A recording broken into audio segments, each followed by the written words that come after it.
Hello, good morning everyone! Kumusta kayo mga friendship? Ayan, unang araw ng pasok ni Kuya. Kaya ayan, oh, ang dami niyang bagahe. Ang dami niyang bibit-biti papunta ng school. Buti na lang malapit yung eskwelahan niya sa bahay. Dali. At itong si Amy, naglalambing na naman siya sa kanyang kuya. Sana everyday ganyan kayo palagi. Sweet.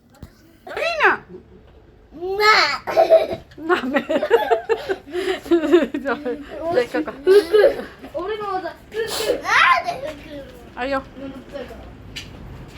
Cute kita ne. Ang daming bit-bit na. Omoy ne. Tira siya. Gambatte. Dakar hayak yatte. Hai, love you. Love you, ste dali. Ay, mi dali na. Oni-chan, omotay kara. Tira siya. Kyotsukete nak. Love you. Kyotsukete.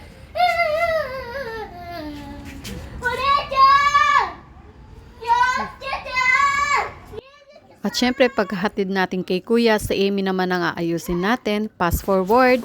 Ayan, naayos na ko na siya. Nabihisan ko na siya at pupunta na tayo sa kindergarten ni Amy. Good morning! Hatid na natin si Amy! Hi. Hello guys! Tapos ko nang maihatid si Sean at saka si Amy. Napasok ko na sila. First day ng school na Asian ngayon eh. Kaya lang half day lang naman sila. Kaya maaga din siyang uuwi. Kaya nakapagligpit naman ako ng konti sa sala. Kaya lang hugasan ko yung mga alaga kong isda. Hindi na naandar yung motor niya. So kailangan nating linisin.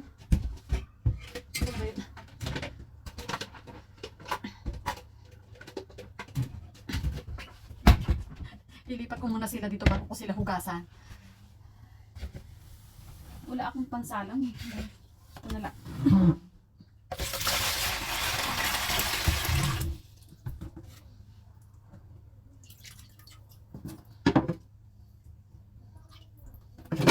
I found love.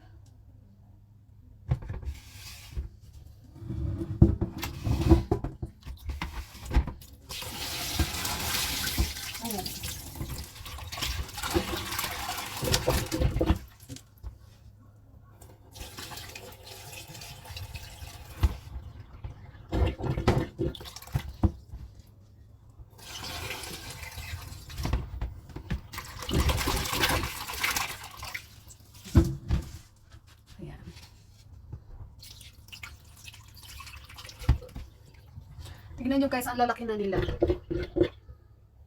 Yan o. Ito mga to hindi namin binibili. Pag nag-ano yung umatsuri, yan, tapos may squee na yung nuhuli na gano'n, nagbabayad ng 300 yen. Tapos yung nahuhuli namin, yung inaalagaan namin. Kaya ayan, lumalaki naman sila. Pag marunong ka mag-alaga talaga ng mga fish na mahaba din ang buhay nila.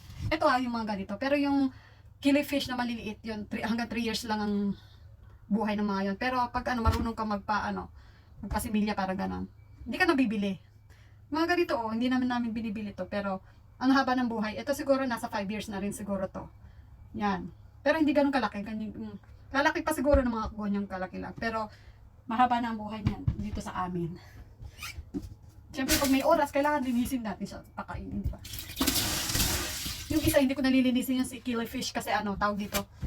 Pag winter naman, hindi naman sila, yung hindi pinapakain ng marami. Kaya konti-konti lang. Hindi masyado madumi yung tubig nila.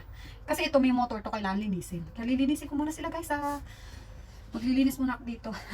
Kawawa naman ng mga natin, fish. Kailangan din ng mga alaga natin, yung mga alagaan sila. Hindi lang yung bibili lang tayo pag gusto natin. Pag nakukyutan lang tayo, bibilhin natin. May mga buhay din kasi sila yan. Kaya kailangan alagaan at saka linisan natin sila, pakainin, ganyan, di ba? Kaya ang mga isda naman kailangan naman pakainin at saka linisan yung kanilang bahay. Kaya ayan ang ginagawa ko.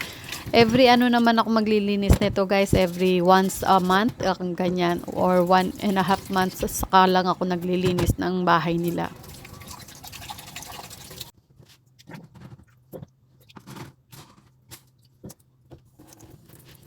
Ayan, malapit na natin silang ilagay sa kanilang bahay.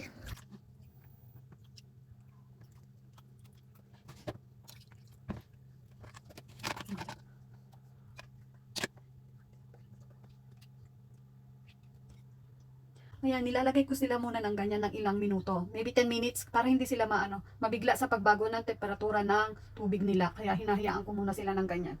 Nilalagay ko muna sa Tupperware para hindi mabigla ang katawan nila. Ayan. Ayan, tignan natin. Okay na. Parehas na yung timpla ng bagong tubig at saka yung dating tubig. Kaya ayan, lagay na natin. Tagalin na natin. Ay. Ayan, malinis na ang bahay nila. Di ba? Gutom na yan. Pakainin mo na. Ayan, pinakain na natin. Masigla na ulit sila. Ang lakas ng tubig ngayon kasi nalinis yung motor. Ayan, yung mga may alaga dyan na mga goldfish. Pag nililinis nyo guys, wag biglang ilagay sa bagong tubig. Kasi magkaano talaga sila, magkaiba yung temperatura. Yung iba kasi, yun ang dahilan minsan pag namamatay yung mga fish. Yan. Pero ganyan pag matagal talaga sila. Yan. Ayan, ang susunod na naman lilinisin ko yung kwarto ng asawa ko yung isa. Namayapa, ayan At least, ang dami ko nang natapon dito guys, pero grabe pa rin gamit. Ngayon ko pa lang to hawakan ulit kasi busy tayo last New Year, kaya ganyan. Kung hindi ko alam paano tatanggalin mga. Ayan guys, ang ganda ng computer niya, hindi ko alam galawin to kasi tawag dito. Naka-lock, meron siya password, so hindi ko alam. Si Mr. hindi niya maano to. Walang oras yun, kaya hindi ko alam ang gagawin ko dito. Papaturo na lang ako dun sa may alam next time. Pag nalinis ko na ng buo to guys, anday, Diyos ko po.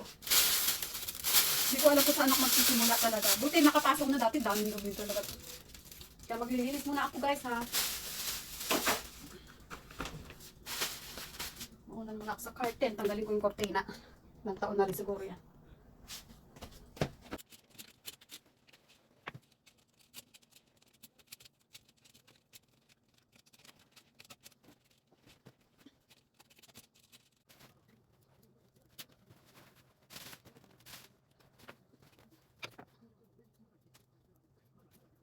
Tinanggal ko na yung mga kortina at nilagay ko na lang sa isang plastic para malabahan ko siya sa coin laundry. Medyo madumi kasi ito guys.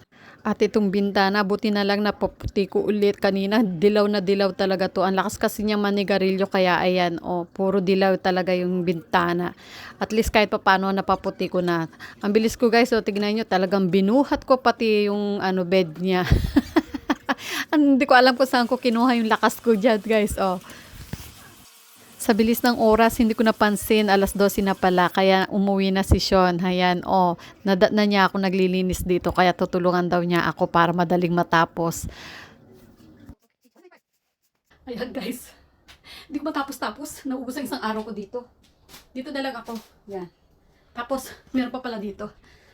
Baka mamayang gabi kung gagawin ko ng paraan. Kung dami, lit-lit ng kwarto, pero daming trabaho.